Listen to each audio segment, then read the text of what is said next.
Hello, welcome to the Strength Academy. Today I'm going to be talking about journaling. If you've journaled in the past, currently journal, or never journaled, it's a very important practice to be able to just self-reflect and be very aware of your thought processes, how you speak to yourself, how you view your environment around you, and what your goals are and how to improve yourself. Journaling is a very good self-reflective and not only self-reflective practice, but a practice of gratitude, a practice of goal setting, and a practice of self-improvement. If you look at any high achiever out there who's made a name for themselves, from Tim Ferriss, my mentor Charles Poliquin, athletes and businessmen and women across the world who have spoken about their success tactics and habits, journaling seems to be amongst one of the top ones. Now, there's other resources out there to help you with journaling. You can do 5-minute journal. There's journaling apps. I recommend doing pen to paper, just the old-fashioned journal. I use a Moleskine journal, and just putting it on paper just is more intentional. It's more present. It allows you just to think through the thought as you're writing it down, and it's a very powerful process. It becomes very simple as you get into the routine. My morning routine is just having a cup of coffee and journaling for 5 minutes. And then my nighttime routine before going to bed is just sitting down for 5 minutes and recapping the day. So I'll go over what I write down. It's pretty systematic in regards to the categories that I'm writing down, but everything is different.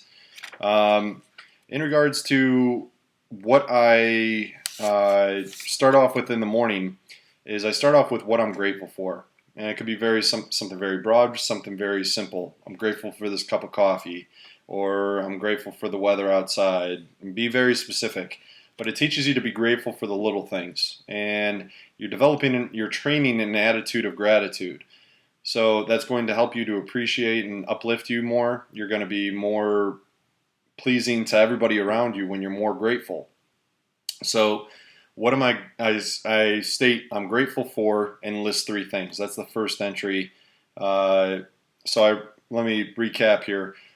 In the page, I'll write down the date. Then I'll start with I'm grateful for, and then list 3 things. Then after that, I write down today I'm most proud of, and I'll list 3 things that I'm most proud of that I intend to accomplish today. This could be one specific thing in business, personal life, financial life, whatever it may be. Today I'm most proud of working out or getting my workout in. Or today I'm most proud of eating clean. Today I'm most proud of going out to lunch with so on and so forth. So it could be, personalize it to you, obviously. So those are the 2 things that I put in. In addition to, what I like to add is, what's the one thing I want to accomplish today? This is taken from a book that I highly recommend. It's called The One Thing. And basically what you're looking for is, what's the one thing that you accomplished today that would make everything else obsolete or easier? Or in other words, what's the one thing that would create a win for you today? If you were to look back at the end of the day and go, if I were to accomplish this one thing, everything else, it doesn't matter what I do, but if I got this one thing, I would consider this a win and I'm progressing. So I'll list that one as well. At the end of the day, what I'll do is I will reflect upon the day and I'll ask myself, what made today great? And I'll list 3 things that made the day great. It could be accomplishing that one thing. It could be accomplishing those goals. Back to the AM, where I ask myself, today I'm most proud of, or state, today I'm most proud of, you're self-projecting. So when you're speaking in the present for future goals and tasks, what you're doing is you're creating the mindset and you're opening your mind up to different opportunities and ways to complete this task. And so it's a positive way to look at things, and especially with things that you intend to accomplish. So speaking in the present form with that is very intentional, and it can really lead to good action and good results. So at the end of the day, I recap and I go, today, what made today great? And I'll list 3 things. Then the next question I'll ask myself is, what could I have done better? And I will list out 3 things that I could have done better. So it helps you to review the day and really come up with specific things that you need to work on. And over the week or over the month, you can review back at your journal entries and look at any consistencies that will pop up, because I'm sure things will pop up over and over and over again that you need to work on. Either you're putting them off or your environment is conducive to the result, whatever it may be, but you'll start to identify patterns that you need to work on or fix. So the second question I ask is, what could I have done better? And then the third question I ask, the final one, is what did I learn today? So all the information we get through the internet, through Google, through books, through videos, so on and so forth, it's so much information to take in, we hardly work on retaining that information.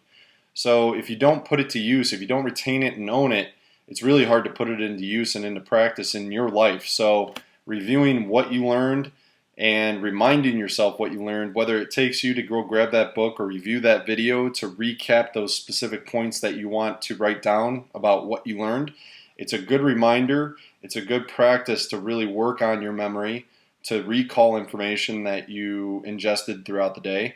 And what you're doing is you're embedding this stuff into your conscious and subconscious mind. So when your head hits the pillow, you have all these things just turning in your head, and it'll really create a positive spin on what you intend to accomplish the next day and the following days after that. So it's a really good way of projecting into the future your intentions, your actions, your goals, and the positive thought processes that influence that. I hear often, very often with other practitioners, the influence of thought on individuals' ability to manage and influence stress, your response to stress. Thought and self-talk is a really important concept to really pay attention to when you're sick, or preventing sickness, or improving your health, improving your performance. Journaling is a really big part of that in regards to shaping your thought and shaping your self-talk. So it's not something to be taken lightly. It will really influence your life in the positive if you're intentional about it.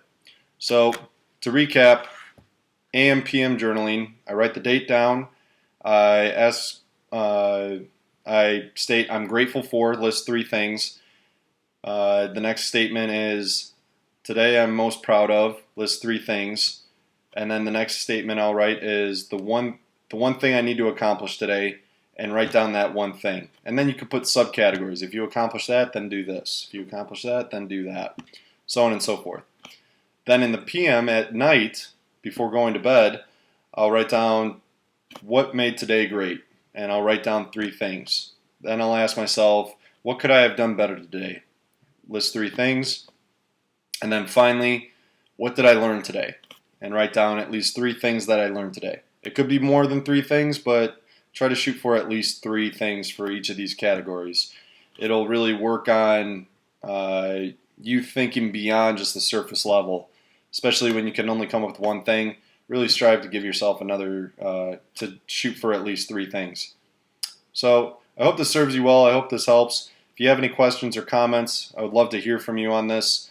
And start journaling away. Write it down. Be intentional.